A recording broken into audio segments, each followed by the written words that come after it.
우리 옆에 분들과 인사합시다. 잘 나오셨습니다. 옆에 손을 한번 다정히 잡고 오늘 당신을 여기서 만나서 너무 행복합니다. 한번 인사합시다.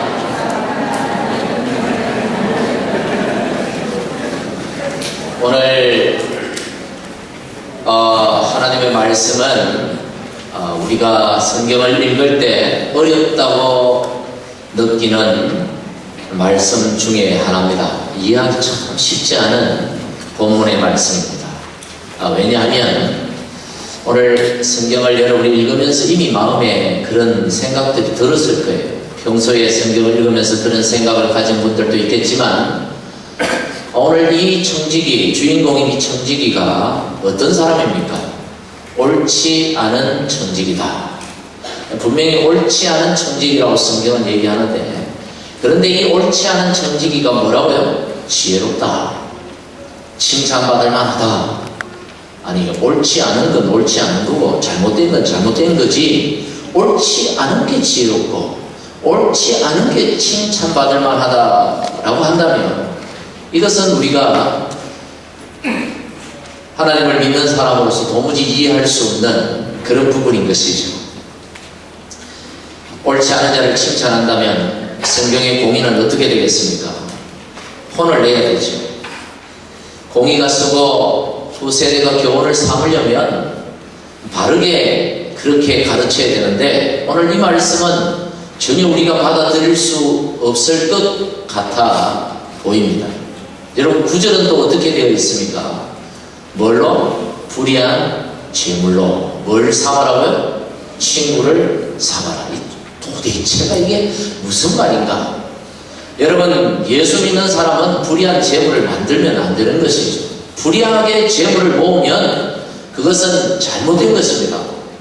그런데 이 말씀은 꼭 그 불의한 재물을 주님이 인정하시는 듯한, 허용하시는 듯한 그런 느낌을 주는 것이죠.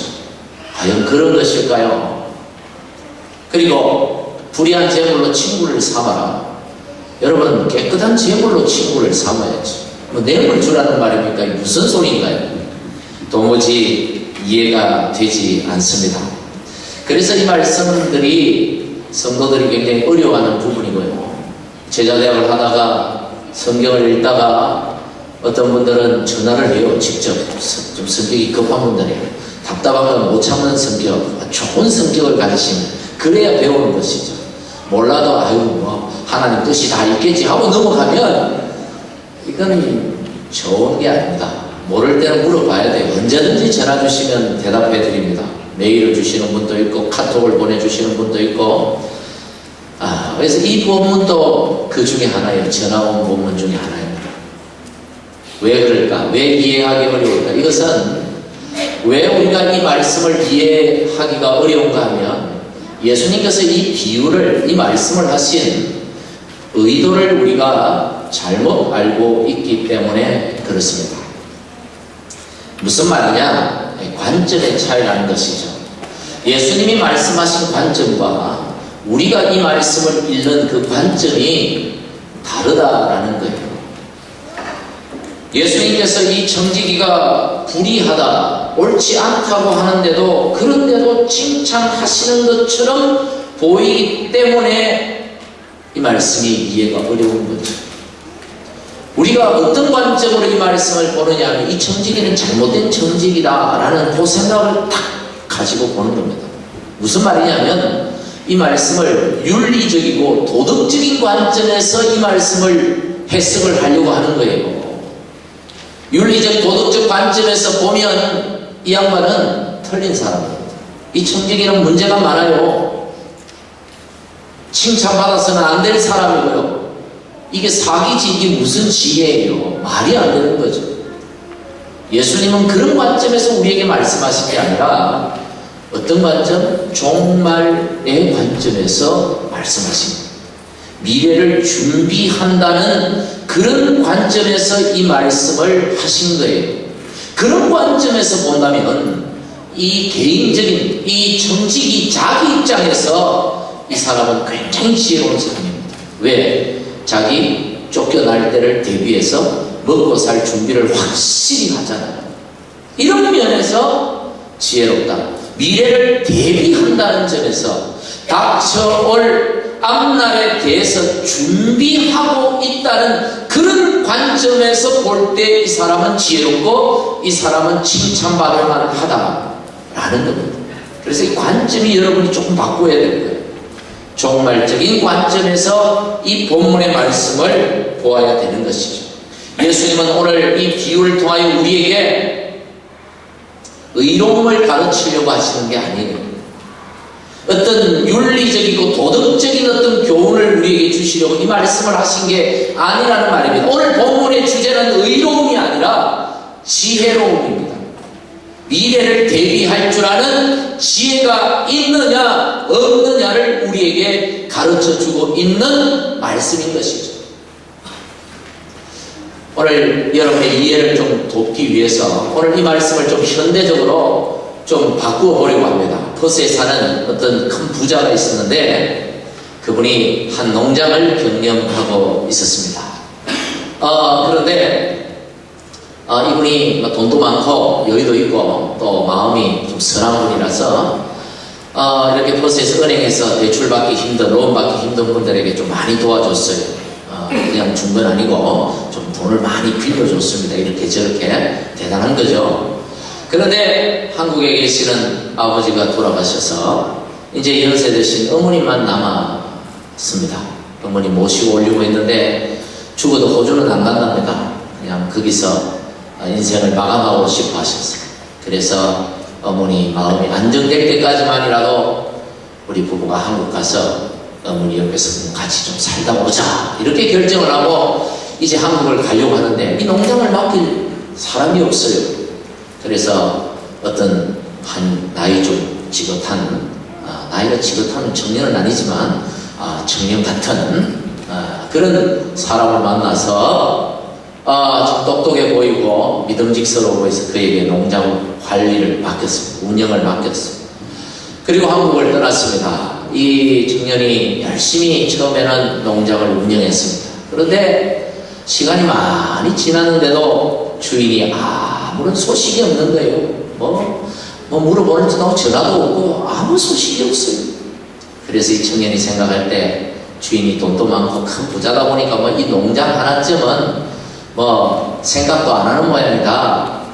아예 그냥 마음 접어놓은 모양이다. 그냥 한국에 쭉 눌러 살 모양이다. 이게 내게 될 모양이다. 이런 생각을 했던 것 같아요. 그때부터 이 청년이 지 마음대로 농장을 운영하기 시작합니다. 카지노 들락거리면서 돈도 잃어버리고 그래서 주인 돈을 많이 지 마음대로 횡령을 했어요. 이 소식을 한국에 있는 주인이 들은 것입니다. 국제전화가 왔습니다. 돌아오겠다는 겁니다. 큰일 났죠. 이 청년 입장에서는 큰일이 난 것입니다. 돌아오게 되면 쫓겨나는 건 시간 문제고 주인이 만약에 고소를 한다면 감옥살이를 해야 될 그런 형편에 처했습니다. 이제 어떻게 할까? 내가 만약에 여기서 쫓겨난다면 이제 어떻게 하면 좋을까? 비자도 없고 이제 비자도 캔슬이 되고 이제 나를 도와줄 사람도 없고 이게 소문에 이 버스 바닥에 다 소문나면 누가 자기를 써주겠냐 이거죠. 이제 큰일 났어요. 근데 가만히 생각해 보니까 주인에게 빚을 진 사람들이 많아요. 아이디어가 좋은 아이디어가 생각이 났습니다. 빚진 사람들에게 전화를 해서 빨리 오라고, 좋은 일이 있으니까 빨리 오라고 해가지고는 공문서를 위조하는 것입니다. 이 채무 계약서를 위조하는 거예요. 당신 얼마 빚졌어? 10만 불, 여기 5만 불이라고 적으라. 그리고 나중에 내한테 절반 정도를 나한테 주면 좋겠다고. 할 수 있겠냐? 그럼 어쨌든 쌤쌤이잖아요. 자기는 그래도 2만 5천 불을 덕을 보는 거니까. 그래서 그렇게 하겠다고. 일종의 모의를 하고 공문서를 위조하는 것입니다. 계약서를 위조하는. 당신은 얼마를 빚졌냐고. 5만 불 빚, 여기다 3만 불 줬고 나중에 1만 불은 날 주라고. 요렇게 해서 계약서를 위조를 한 거예요. 주인이 돌아와서 농장을 운영한 꼴을 보니까 엉망진창이에요. 참 형편이 말이 아닙니다. 그런데 더더욱 이 채무자들과 이 청년이 모의한 그 엄청난 일을 발견하고는 참 충격을 받았습니다. 화가 났죠. 이걸 어떻게 처리할까? 경찰에 신고를 할까? 고민을 하는데 가만히 또 한편으로 생각해 보니까 이 청년이 딱 하기도 해요. 참 자기 먹고 살 준비를 정말 확실하게 했잖아요. 참 똑똑한 놈이구나. 한편으로 생각해 보니까 참 지혜롭고 참 대단하다라는 생각이 들어서 그 청년을 불러서 혼을 내면서 참 그래도 네가 참 똑똑한 놈이다. 참 그래도 지혜롭네 하고 칭찬을, 허탈한 칭찬을 했다는 겁니다. 여기까지. 여러분 이해가 되시나요? 제가 너무 성경을 너무 이상하게 만들어 버렸습니까? 요즘 식으로 말하자니 그렇다는 것입니다. 예수님은 오늘 이 말씀을 통해서 우리에게 몇 가지를 교훈하셔요. 첫째는 이 불의한 옳지 않은 이 정직으로부터 지혜를 배우라는 것입니다. 8절이 그 본문 핵심의 말씀입니다. 8절 말씀 여러분 보십시오. 8절 말씀을 보면 중간쯤에 이 세대의 아들들이라는 표현이 나오죠. 예수 믿지 않는 사람들입니다. 세상 살아가는 일반적인 사람들이에요. 그리고 이 사람들 이 자기 시대에 있어서 이 말은 그 사람들이 이 땅에서 살아가는 어떤 사람은 70년, 어떤 사람은 80년, 어떤 사람은 100년 이 자기 시대, 자기 인생살이를 의미하는 것입니다. 그리고 밑에 있는 빛의 아들들이라는 말은 하나님의 자녀들. 예수님은 이 말씀을 하셨는데 이 말씀은 무슨 뜻이냐면 믿지 않는 사람들도 자신들의 노후에 대해서 철저히 이렇게 준비를 하는데 하나님을 믿고 천국을 믿는 너희는 도대체 너희의 미래인 천국을 위해서 하고 살고 있냐? 이렇게 지금 지적하시는 말씀인 거죠. 예수 안 믿는 사람들은 천국을 안 믿으니까 이 땅이 끝이에요. 그들의 생각 속에는 이 땅이 끝입니다. 그래서 그들은 노후를 준비하죠. 자신의 미래인, 자신의 전부인 미래를 준비하는 것입니다. 연금도 들고 보험도 들고 집도 사고 돈도 모으고 지금은 좀 힘들어도 편안한 노후를 위하여 열심히 준비를 합니다. 여러분은 어떻습니까? 노후를 준비하고 계십니까? 하나님만 믿고 계십니까? 우리도 노후를 준비해야죠. 그러나 믿지 않는 사람들과 우리의 차이가 있어요. 그게 뭐냐면 우리의 미래는, 우리의 끝은 노후가 아니라는 거예요. 우리의 미래는 노후가 아니에요. 노후도 하나의 과정, 거쳐가는 과정일 뿐입니다. 우리의 미래는 천국이에요. 우리에게는 천국이 있어요. 그런데 세상 사람들처럼 노후만 바라보고 있단 말이에요. 우리는 한 걸음 더 나가서 저 천국을 준비를 해야 되는데 세상 사람들보다 지혜롭지 못하다는 것입니다. 준비하지 않는다는 거예요. 예수님이 보실 때 한심할 정도로 얼마나 우리가 한심하냐? 옳지 않은 정직이와 비교당할 만큼 한심하다 이런 얘기예요. 왜 예수님께서 비유를 하다가 하필이면 이런 불의한 정직이와 비유를 합니까? 이 상황은 예수 믿는 우리 입장에서는 굉장히 수치스러운 상황이고 굉장히 부끄러운 상황입니다. 왜냐? 우리가 이 사람들보다 못하다 이런 소리입니다. 왜 우리가 못합니까? 미래 준비 안 하니까. 우리의 미래를 준비 안 하니까 못하다는 거예요. 의롭고 불의하고 이 문제가 아니에요. 선하고 악하고 이 문제가 아니에요. 지금 예수님은 단지 미래를 준비할 줄 아느냐 모르느냐 이 문제만 다루고 계시는 것입니다. 우리가 어떤 사람들입니까? 예수 믿는 사람이고 하나님의 자녀고 하나님의 거룩한 백성들이고 예수 그리스도의 제자들이라는 이 엄청난 신분을 얻고도 가지고도 어떻게 우리의 삶을 이런 불의한 옳지 않은 천지기와 비교를 당하면서 그들보다 못하다고 책망을 받는 우리, 그만큼 천국을 준비하는 면에서 우리에게 문제가 많다. 지금 문제가 심각하다. 지금 이렇게 경고를 하시는 메시지가 바로 오늘 이 본문의 말씀입니다. 여러분, 천국은요, 준비하는 자의 것입니다. 어떤 분이 이런 재밌는 이야기를 했어요. 옛날 부흥사들이 주로 했던 얘기인데 참 많이 들었어요.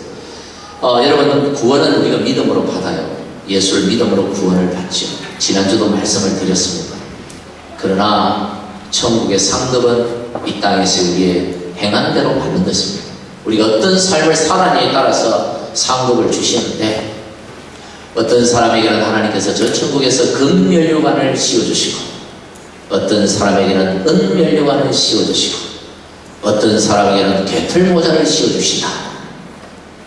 요즘 개털모자 그러면 이게 동물학대로 해당되기 때문에 굉장히 좀 조심스러운 단어입니다만, 옛날 부흥사들이 그런 얘기를 많이 했어요. 어떤 사람은 금으로 된 집에 살게 하시고, 어떤 사람은 좋은 나무로 지어진 집에 살게 하시는데, 어떤 사람은 천국에서도 텐트집에 산다. 지어낸 얘기입니다. 너무 심각하게 듣지 마세요. 다 지어낸 얘기. 성경에 전혀 없는 소리입니다만, 그러나 이런 말이 나온 것은 천국은 준비하는 자의 것이다, 이런 얘기입니다. 여러분, 예수님은 마태복음 6장 20절에 뭐라고 말씀했습니까? 오직 너희를 위하여 보물을 어디에 쌓아두라? 하늘에 쌓아놨자. 천국을 준비하라는 얘기죠.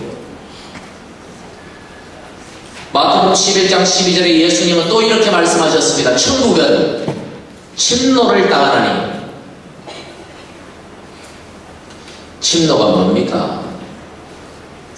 어떤 나라가 어떤 나라를 점령하기 위하여, 빼앗기 위하여 탱크를 몰고 국경선을 넘어가는 걸 침노라 그래요.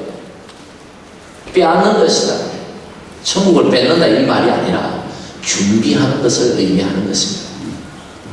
여러분은 하나님 나라 천국을 위하여 어떤 준비를 하며 살아가고 계십니까? 그냥 예수 믿고 천국 티켓 얻었다고 안심하고 그냥 무방비 상태로 아무렇게나 혹시 그렇게 살아가고 있지는 않습니다. 우리가 들어갈 그 천국에서 나의 삶을 준비하는 그 지혜가 필요하고, 그 지혜를 세상 사람들을 통해서 배우라고.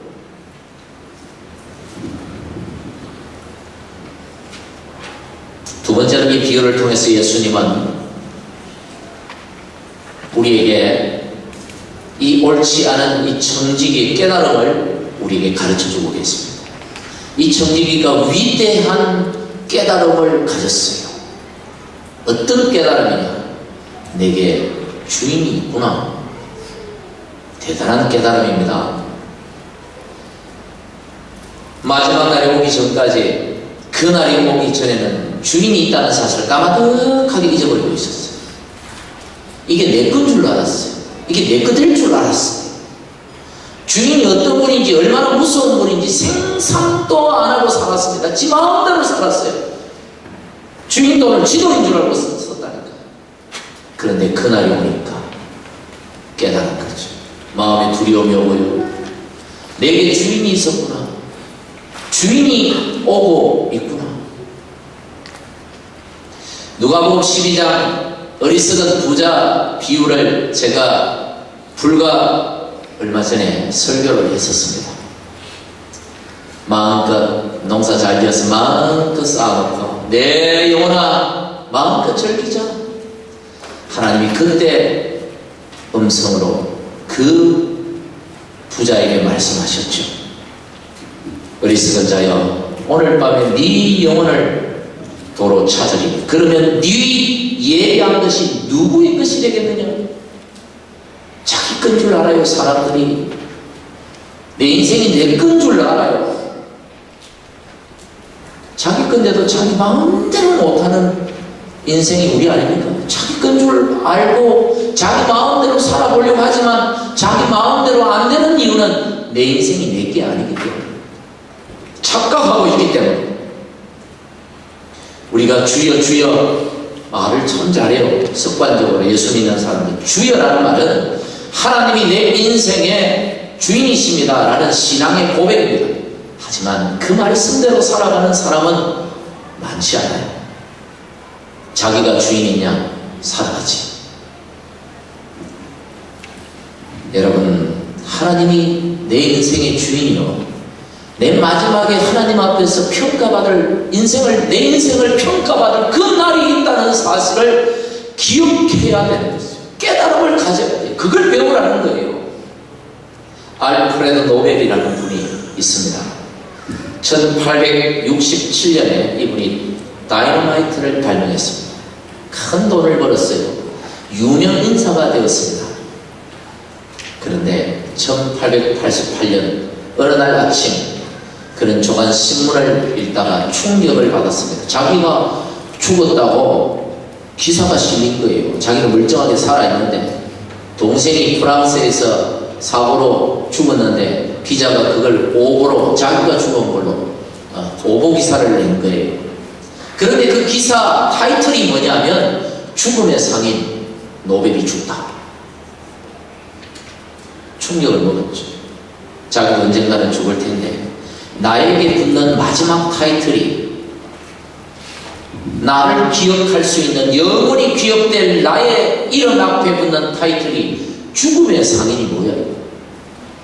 많은 사람, 다이너마이트를 발명해서 많은 사람을 죽인 그런 상인밖에 되지 않는, 그렇게밖에 평가받지 못하는 자신이 두려웠어요.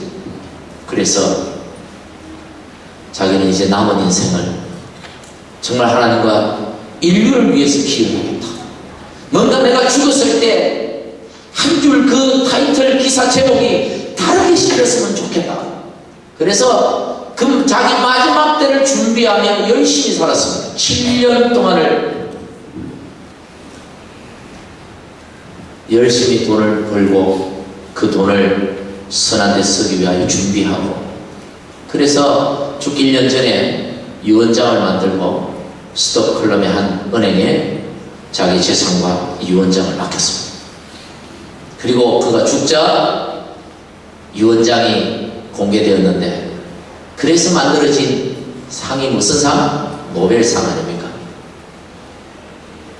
그는 우리에게 노벨상을 만든 사람으로 기억되고 있어요. 인생을 바꿨죠.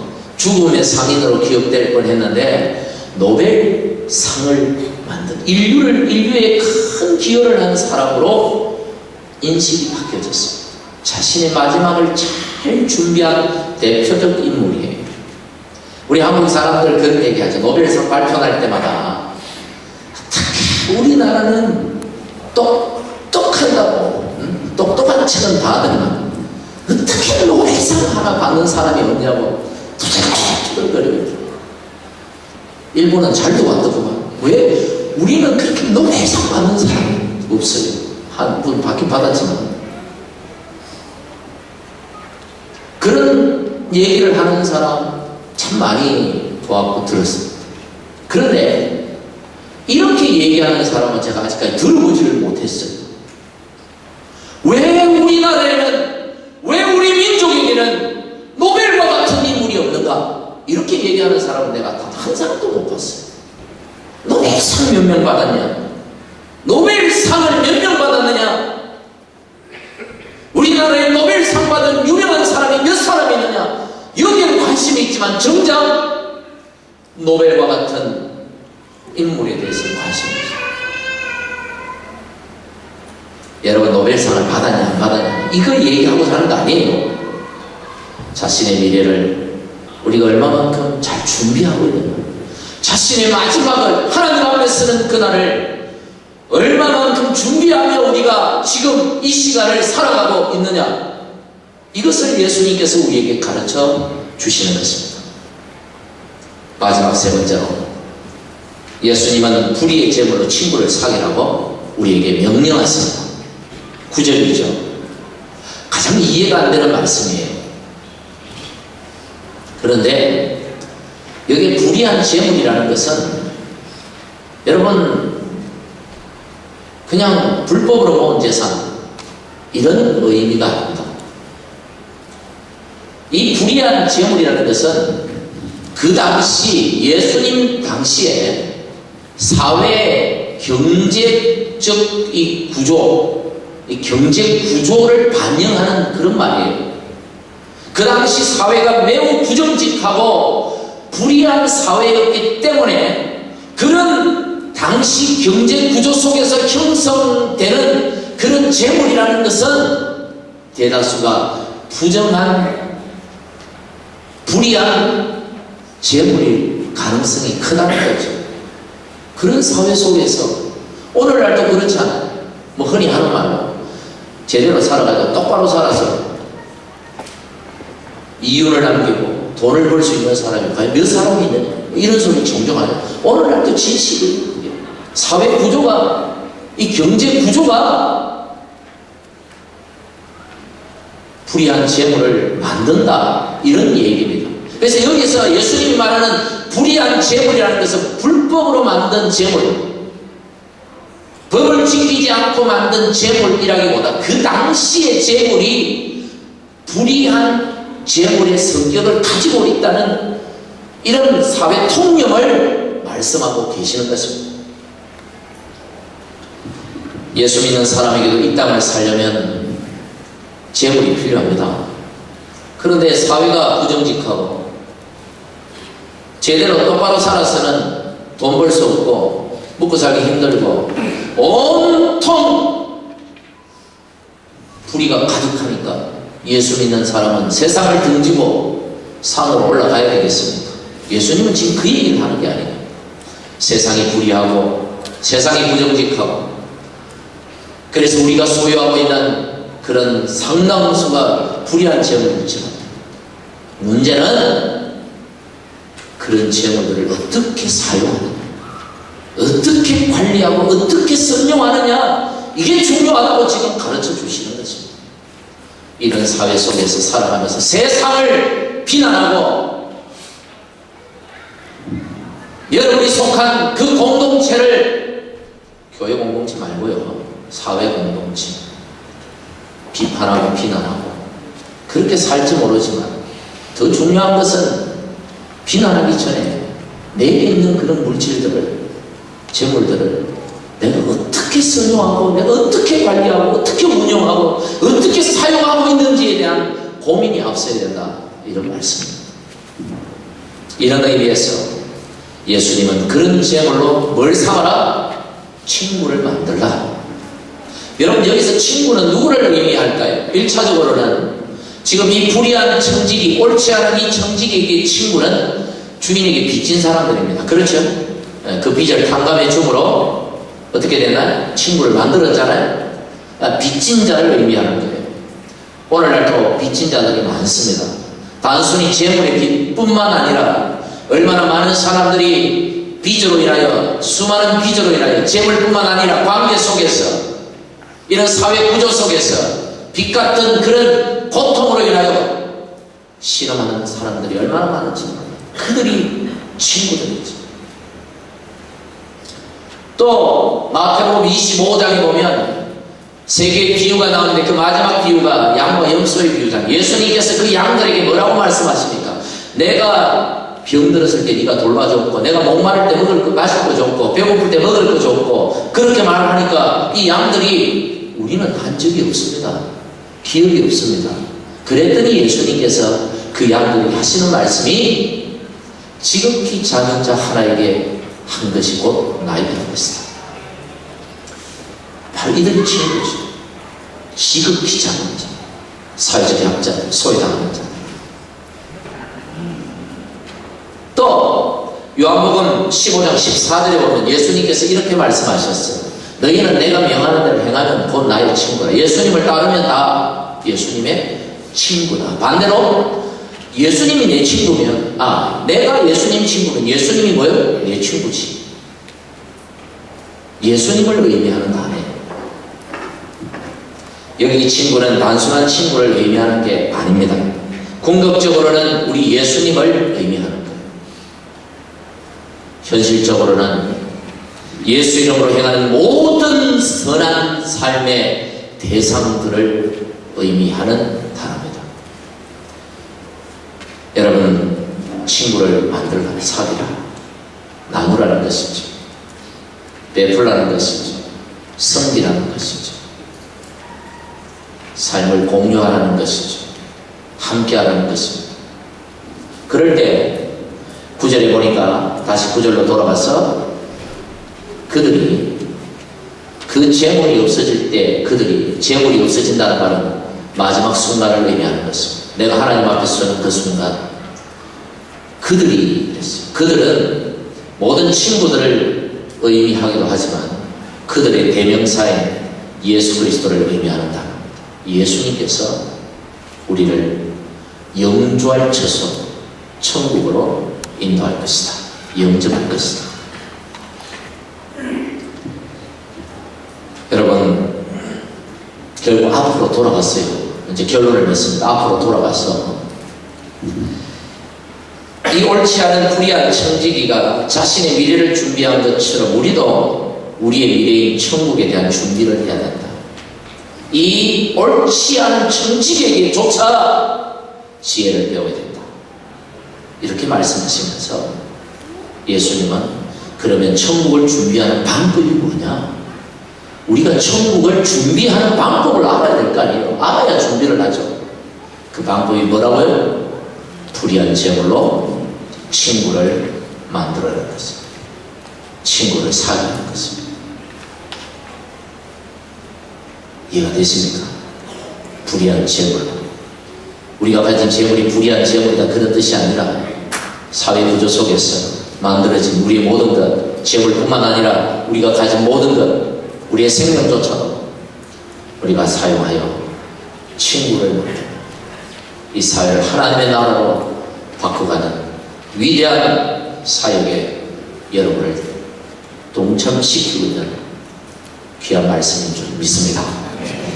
여러분, 오늘 이 주님의 말씀을 우리 마음에 깊이 새기고 정말 저 천국 소망하면서 이 땅에 살아가는 우리의 인생살이 그 전체가 정말 하나님 앞에서 온전한 삶이 되기를 꿈꾸고 기도하고 많은 사람들을 하나님의 나라로 초청하고 그들에게 베풀고 섬기고 이 땅을 결국은 하나님의 나라로 바꿔가는 저와 여러분, 우리 공동체가 되기를 주님의 이름으로 간절히 축복합니다. 기도하겠습니다. 하나님 감사합니다.